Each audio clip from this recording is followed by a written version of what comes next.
It was Chinese New Year's Eve, and as was tradition, we were spending the holiday at my family's ancestral home in the countryside. My wife, Sarah, and our 5-year-old daughter, Lily, were with me. We usually lived and worked in the city, so it was a rare visit. Lily, with her soft, milky voice and fair skin, was a picture of cuteness. Relatives doted on her, constantly playing with her and admiring her. It had been a joyous, harmonious day. After a few rounds of drinks, my aunt, Eleanor, suddenly tugged at my arm and pulled me aside. In a quiet corner, away from the revelry, she dropped her bombshell. She wanted me to give my daughter, Lily, up for adoption to her single son. I froze, momentarily disbelieving my own ears. What on earth? Are you serious? The very thought of such a request was preposterous. I would never in a million years agree. I've consulted with a master. Your next child is guaranteed to be a son, Eleanor said, adopting a patronizing tone befitting an elder. A daughter is just a drain on resources, destined to leave home eventually anyway. Wouldn't you rather give her to a close relative? My daughter is my life. I almost choked on my fury. I'm willing to pretend I didn't hear that this time. Mention it again, and you'll regret it. I turned to leave, but Eleanor suddenly burst into tears, dropping to her knees and begging me, hitting her head against the ground.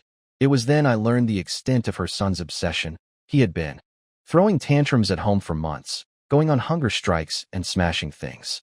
He had repeatedly screamed that he must adopt my daughter, threatening to kill himself if Lily wasn't given to him. I almost laughed, bewildered. Adopt? What did he mean, adopt? Was I dead? Then, a chilling realization struck me.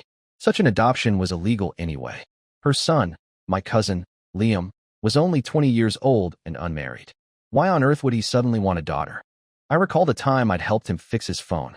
I had inadvertently stumbled upon his secret, a vast collection of explicit and perverted novels and images, connecting those with the grotesque titles. I'd glimpsed the so-called gentleman literature and Liam's specific demand to adopt my daughter. His horrifying motive became sickeningly clear. His purpose was utterly twisted and depraved.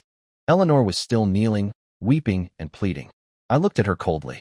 You can kneel here until you die, I said, my voice devoid of warmth.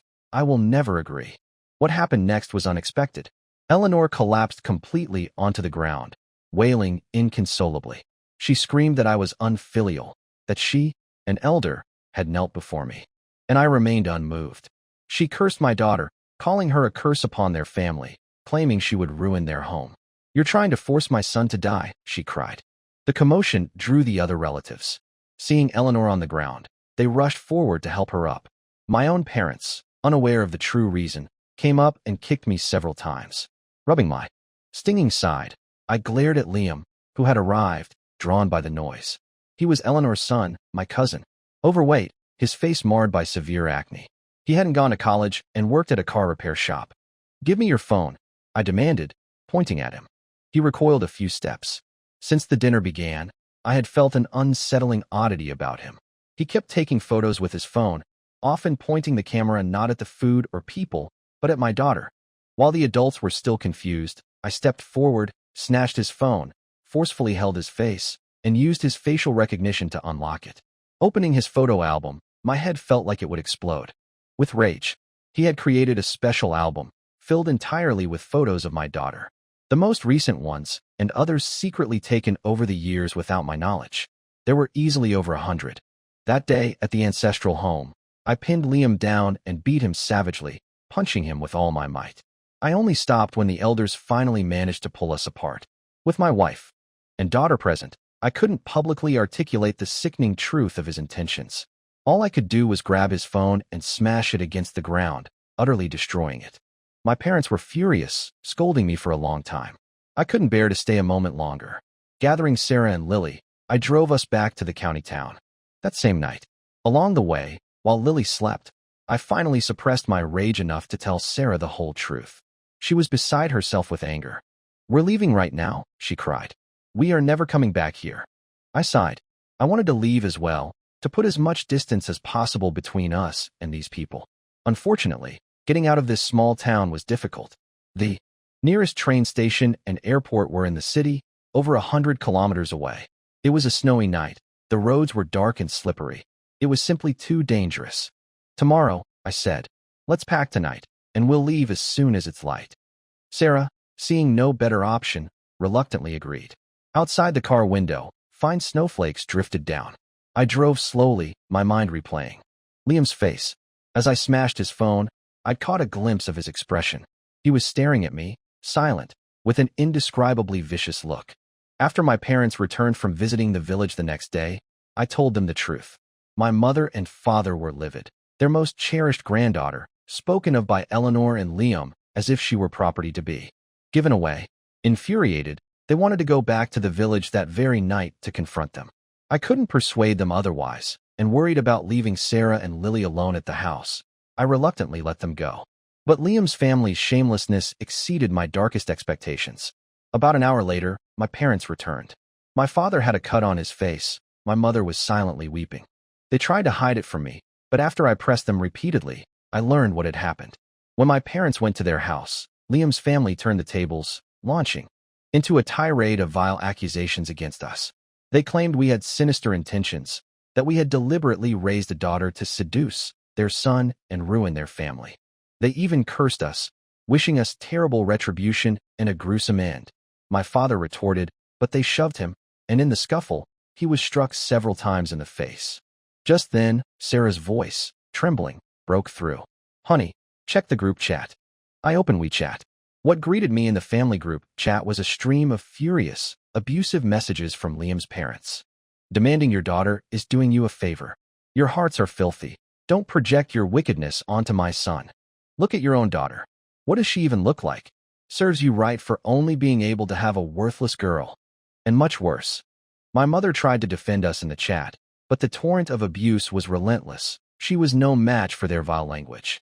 Sarah was in tears, these words, like knives, piercing her heart as a mother.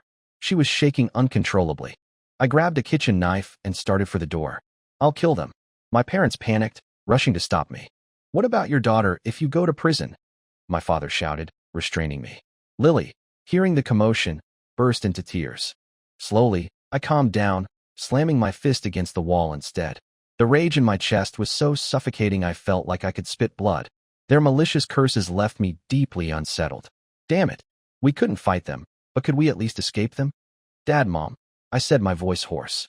"Come back to Beijing with us. I won't feel safe leaving you here." My parents hesitated for a long moment, then sighed heavily and nodded. "All right," my father said, his voice weary. "We'll do that for now. We'll just treat it as spending New Year's in Beijing." I told myself to just endure it. Tomorrow morning, we would be far away from this den of iniquity. But I hadn't anticipated that Liam's family had no intention of letting us go so easily. The next day, New Year's Day, the streets of the county town were alive with festive cheer. We, however, were packing our bags, preparing to leave the only home I'd ever known. The snow-covered roads were treacherous, so I drove slowly. As the distance from the county town grew, I began to breathe a little easier. Lily was secured in her car seat. Sarah was playing with her. My parents and I were discussing our arrangements in Beijing, and I casually turned on the car's music. Suddenly, my face contorted with terror. The car was out of control. I slammed on the brakes, frantically praying for it to stop. In my panic, another thought flashed through my mind. This car had just passed its annual inspection. There should be nothing wrong with it. And Liam worked at a car repair shop. He knew how to fix cars. He also knew how to sabotage them. His vicious, knowing look from when I smashed his phone resurfaced in my memory.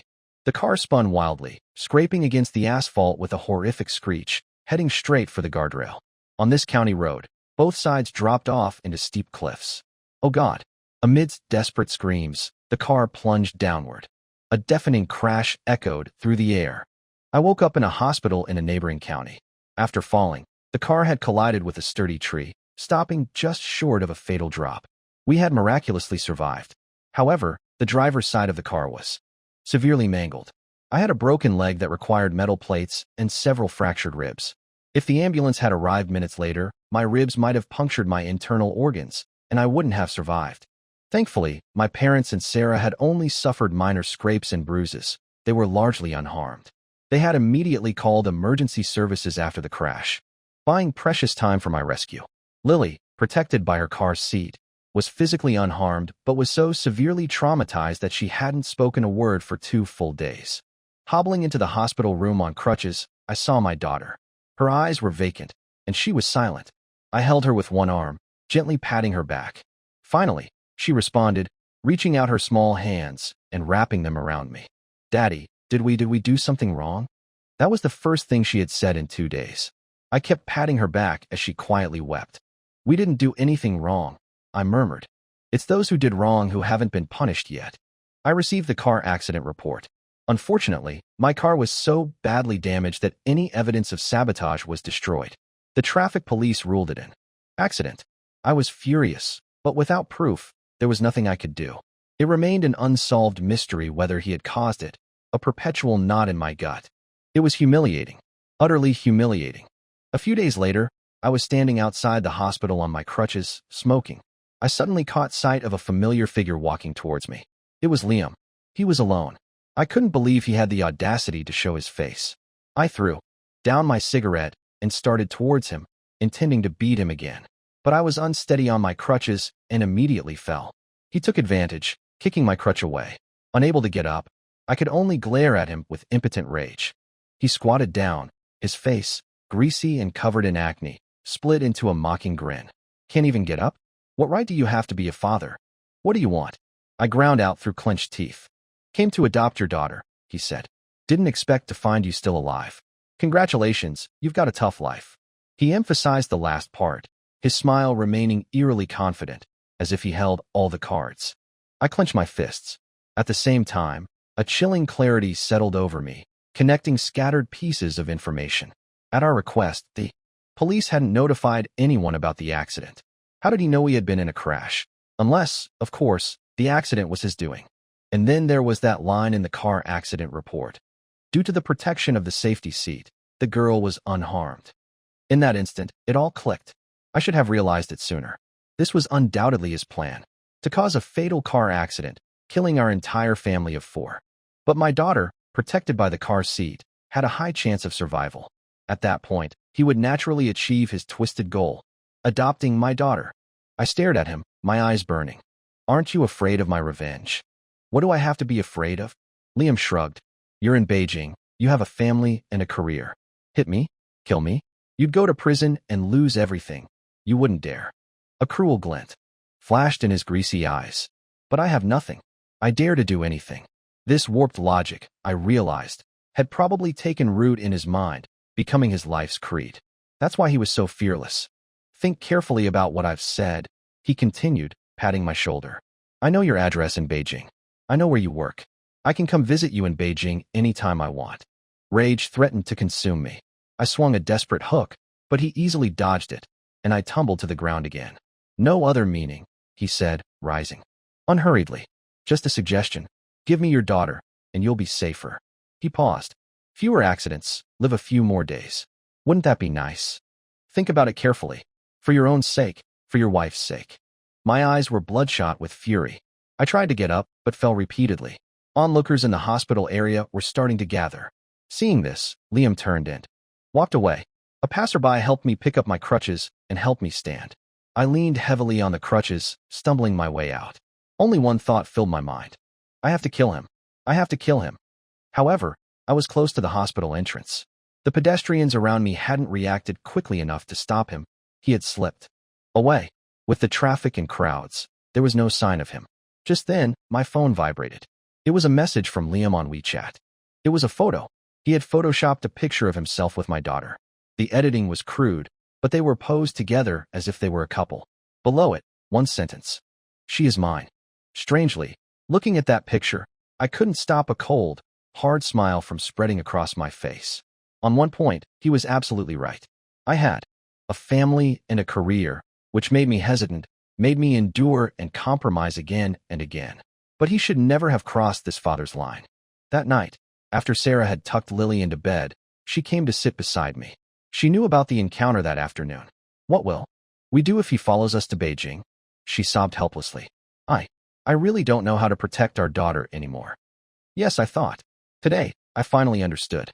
Anger, avoidance, they were useless. I stared darkly out the window. All day, countless plans had churned. In my mind, plans for revenge. Now, at this moment, they finally settled, focusing on one scheme. It It was the most vicious revenge I could conceive. Don't worry, I told her. I will make their entire family disappear. Completely disappear. I knew this plan was cruel, but I had no other choice. For Sarah and Lily, I had to ensure their utter ruin. A lifetime of despair.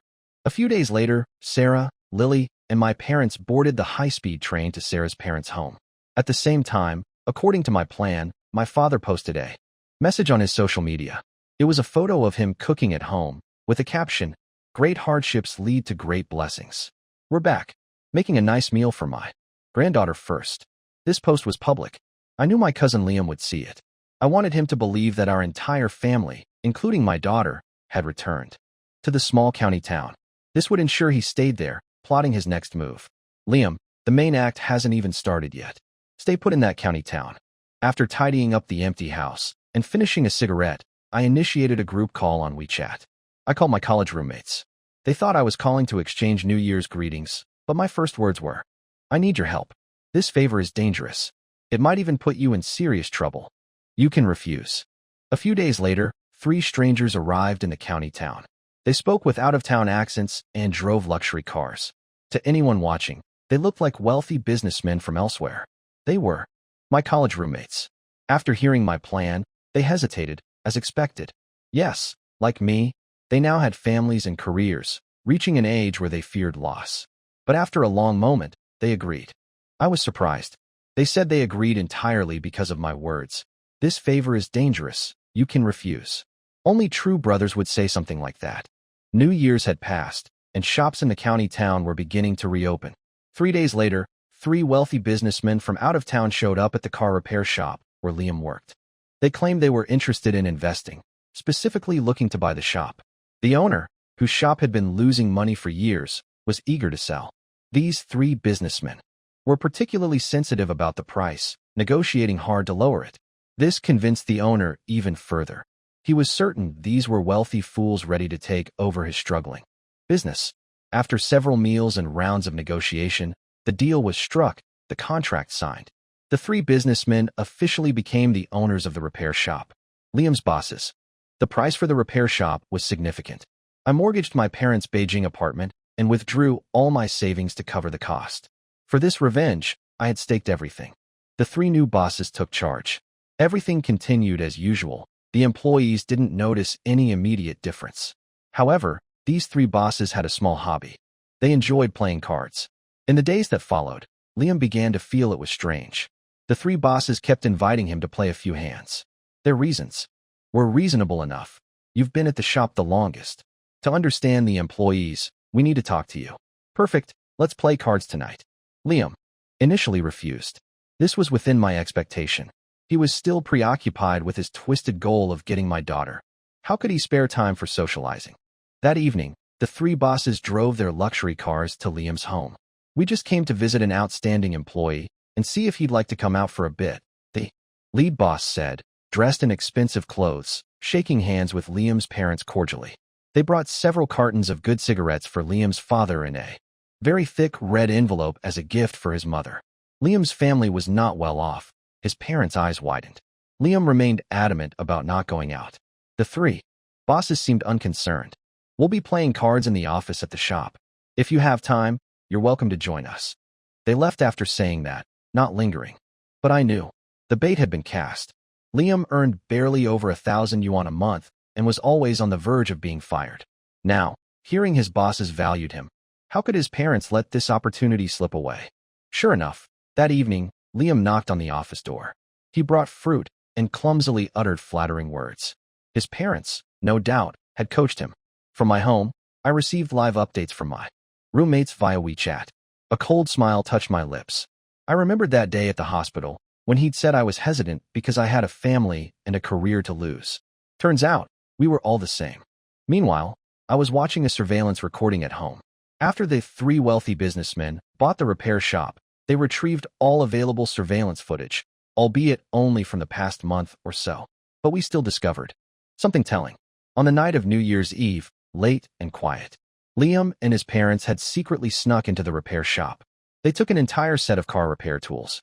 What did they take them for? To sell as scrap metal? No. It was that same night that we received their abusive messages in the family group chat. cursing us and wishing us dead. The next day, we drove towards Beijing. Our car mysteriously lost control and plunged towards the cliff. If not for sheer luck, we would have died a gruesome death there. My knuckles cracked as I clenched my fists. So that was it. How could I have overlooked this? My car was always parked outside. To sabotage my car, Liam would need accomplices to act as lookouts. His parents were, of course, his accomplices. To cause a car crash, killing our whole family. At that point, Liam would adopt my daughter. His parents would then, quite naturally, inherit all of our property after we were gone, benefiting immensely from our deaths. My body trembled, but there was also a flicker of excitement. This ultimate revenge. I could finally cast aside any hesitation. After that, every evening, Liam was summoned by the three bosses to the office to play cards. Liam was incredibly lucky, winning more often than losing. By the end of each night, he usually walked away with a substantial profit. His wallet grew fatter, and he began speaking to the other employees at the shop with more confidence. Apparently, due to his closeness with the bosses, the employees started trying to curry favor with him. He often put on airs, assigning tasks to others, acting like a small manager. The petty man, inflated by success, was a simple, realistic sight. This was the face I was waiting for. Don't rush, Liam. A period of good fortune awaits you before the inevitable. In my living room sat a man. Buzz-cut, thin, seemingly kind and honest, like a tutor. But he was actually the biggest loan shark in the county. His name was Gong. Every high-interest loan he issued was collected. His financial company was ruthless, driving debtors to desperation and ruining families. Yet he managed to stay within the bounds of the law, making it impossible for the police to touch him. I proposed a deal, and he readily agreed. For him, this deal was pure profit with no capital required. I poured him a drink. He seemed to recall something. You plan to ruin him at the poker table. Don't you need to learn some cheating tricks? I can teach you. I shook my head. No need. To make him win, no cheating is necessary. Just letting him win is enough. What we need is for him to keep winning. To keep winning until the very last moment. That certain abyss of destruction, we don't need to push him. He'll jump in himself. He paused, then understood my intention. He raised his glass and smiled at me. People like you should stay away from my casinos in the future. Remember what I said? I smiled back. Of course. My leg wouldn't want to be broken a second time. That evening, the card game proceeded as usual. Liam was on a winning streak, flush with excitement. The lead boss lit a cigarette and eyed him strangely. Liam flinched. What is it? How is your luck so good? Are you cheating? Liam was visibly frightened. I imagine he instantly regretted not deliberately losing a couple of hands earlier, thus angering the boss. He stammered nervously. Unexpectedly, the boss burst out laughing. He clapped Liam heartily on the shoulder. Just kidding, just kidding. He motioned to the other two bosses. They opened a bottle of alcohol and toasted Liam. I want to promote you to legal representative, but there's one condition. You have to drink this. Liam was apprehensive. The boss smiled. Kid, your luck is too good. We want our factory to benefit from your luck by making you the legal representative. Do us the honor and take the opportunity. The other two bosses quickly exchanged knowing glances with Liam. Can't you tell? Boss wants to mentor you. Liam's face split into a wide, delighted grin. He laughed happily. He drank it down. The next day, Liam became the legal representative of the repair shop. His first day in the new role, he received 10 times his previous salary. The bosses treated him like a brother, discussing plans for a new branch, dropping hints that they wanted him to manage it. All day, his face glowed with excited anticipation. And for us, it was time to reel in the net. As spring approached, the snow on the streets had largely melted away. Dim neon lights flickered. As usual, in the office, the three bosses were playing cards with Liam. This evening, there were subtle changes. Liam kept losing. However, luck seemed to remain on his side. After every losing streak, he would inevitably be dealt a fantastic hand. He would stage a dramatic comeback, winning back dozens of times his losses. After several rounds, his face flickered between light and shadow, sweat beading on his forehead. His eyes were fixed on the cards, unable to look away for a moment. The clock ticked past midnight. Liam's face was pale. Another round of losses left him with very little cash. The three bosses glanced at the clock. Almost time. Let's go get some late-night food, and then we'll call it a night. Liam's face showed his reluctance. He wasn't willing to give up. The force of habit, The ingrained belief that a losing streak must be followed by a massive win. A chance to win back hundreds or thousands of times his losses held him captive. Just one more hand.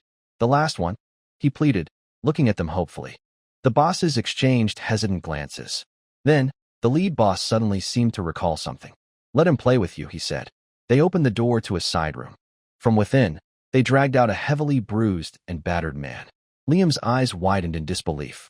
It was instantly followed by extreme, uncontrollable elation. The man was me. My face was swollen and bruised.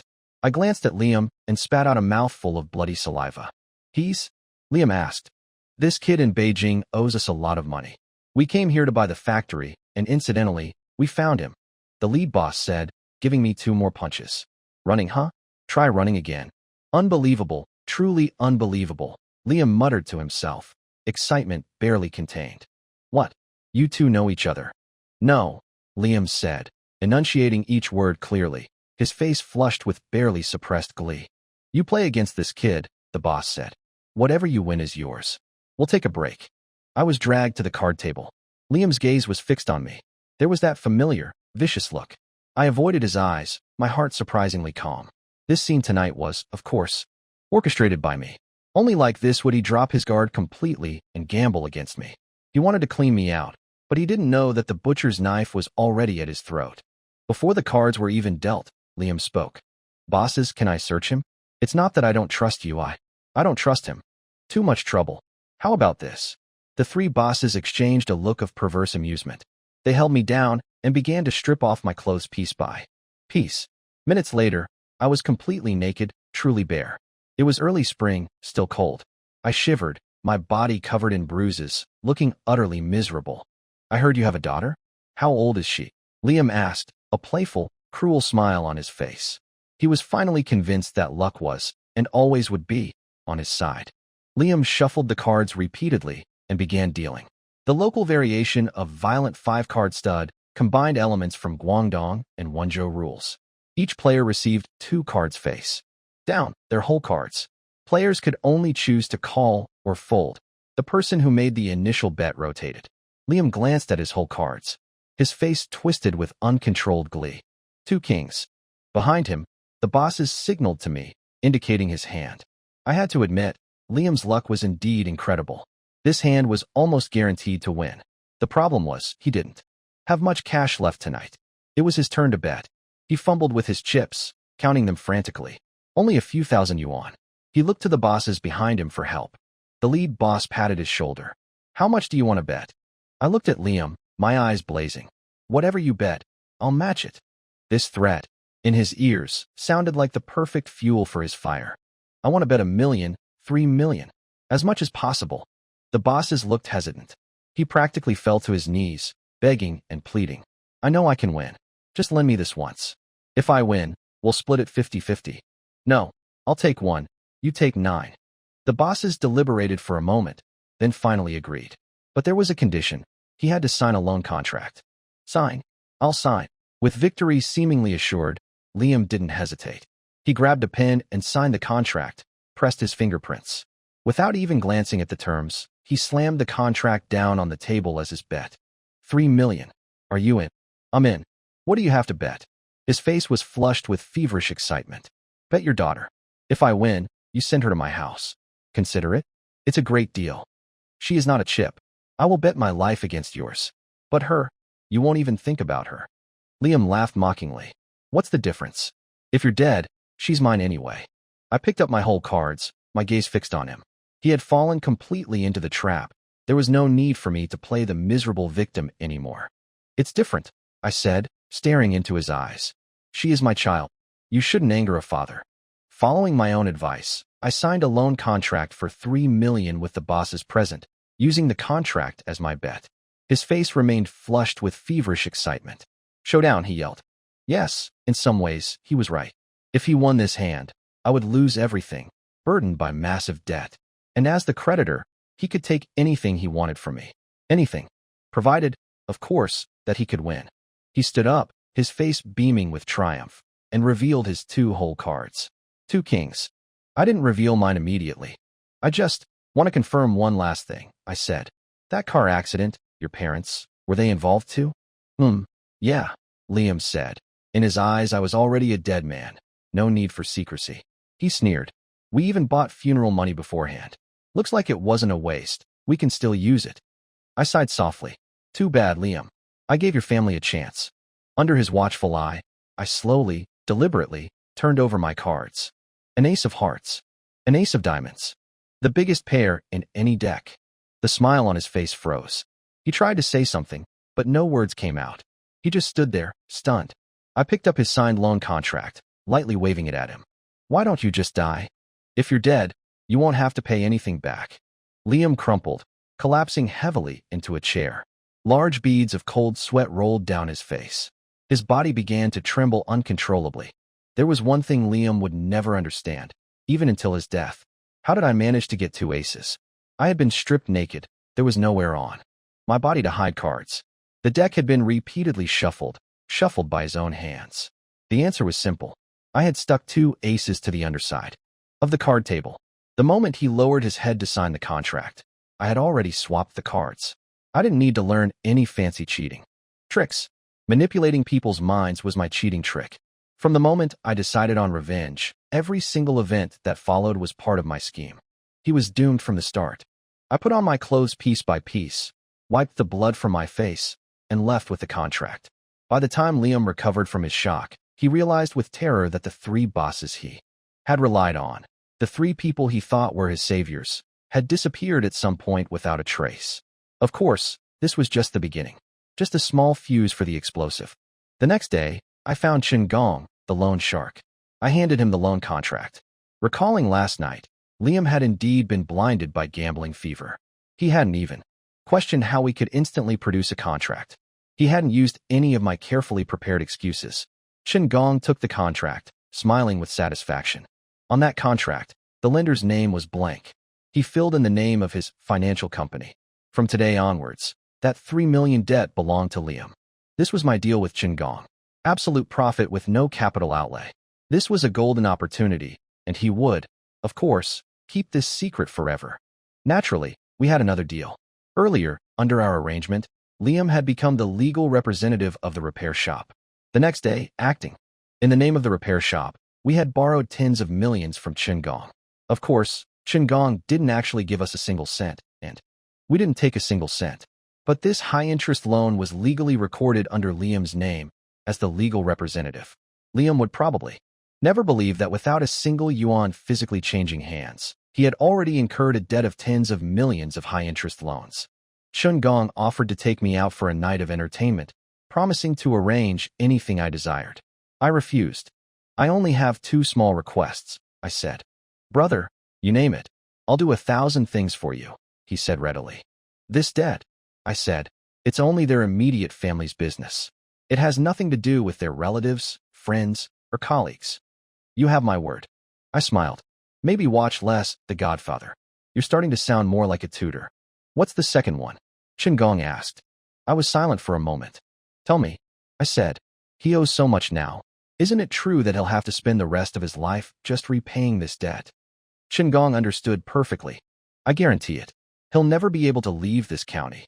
The fuse was lit, and the spectacular explosion began. From the next day onwards, debt collectors started showing up at Liam's house one after another. Thuggish young men with tattoos gathered in his home, smoking, playing cards, and cursing loudly. Although they never physically harmed anyone, Liam's parents lived in constant fear. Interestingly, Liam couldn't stand it. He grabbed a kitchen knife and injured a few of the debt collectors. They immediately called the police. They hadn't assaulted anyone or damaged property. They had merely stayed at the house a bit longer than desired to collect a debt.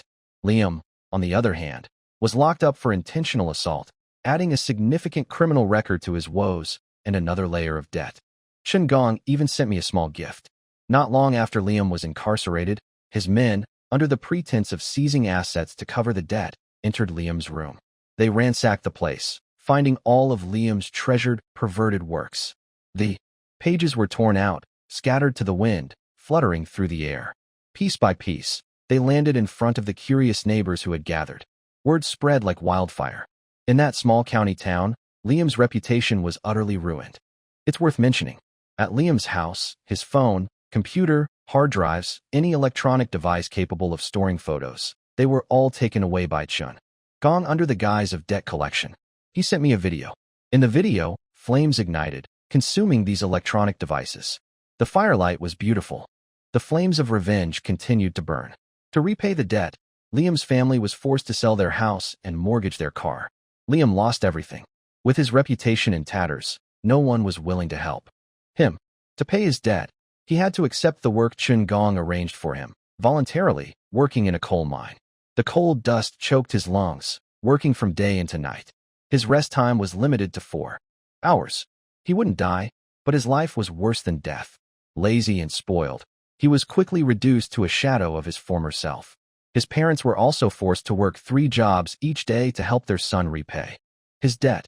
Tens of millions in high-interest loans, tens of millions in profit. Chun Gong would never let them go until he had squeezed the last drop of blood from them.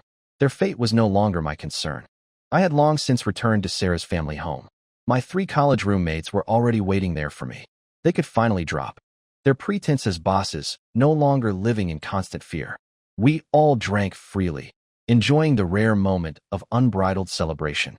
That day, you guys beat me up. You really didn't hold back, huh? I said, rubbing the bruises on my face. Gotta act the part, right? If we didn't sell it, your cousin wouldn't have dared to gamble against you. Hey, when you guys were stripping me, who felt my butt? Must have been Old Third. Old Third, you really need to change that habit. EW. Lily, pretend you didn't hear that part. Daddy's begging you. At Sarah's parents' home, we drank, laughed, and bantered. Everything felt normal again. But you lost all your savings and mortgaged an apartment. Chun Gong made so much money through you. Why didn't you ask him to give you a cut? He wouldn't have refused. I was silent for a while, then shook my head. In Chun Gong's money, there's money from Liam's family and money from people who lost everything. Whichever it is, I don't want to touch it. I paused. I want to start over clean. Daddy is right. Lily chimed in. I looked at her sideways, a little surprised. I hugged her and kissed her. Us brothers were thinking, we could support you a little, more or less. Don't. I quickly refused. You helped me with this favor. I'll be grateful for a lifetime. I could never repay you enough. What will you do now? Make money, of course. Make enough to buy back Dad and Mom's apartment. Make back my savings. I smiled. Making money is always easier than repaying it. The end.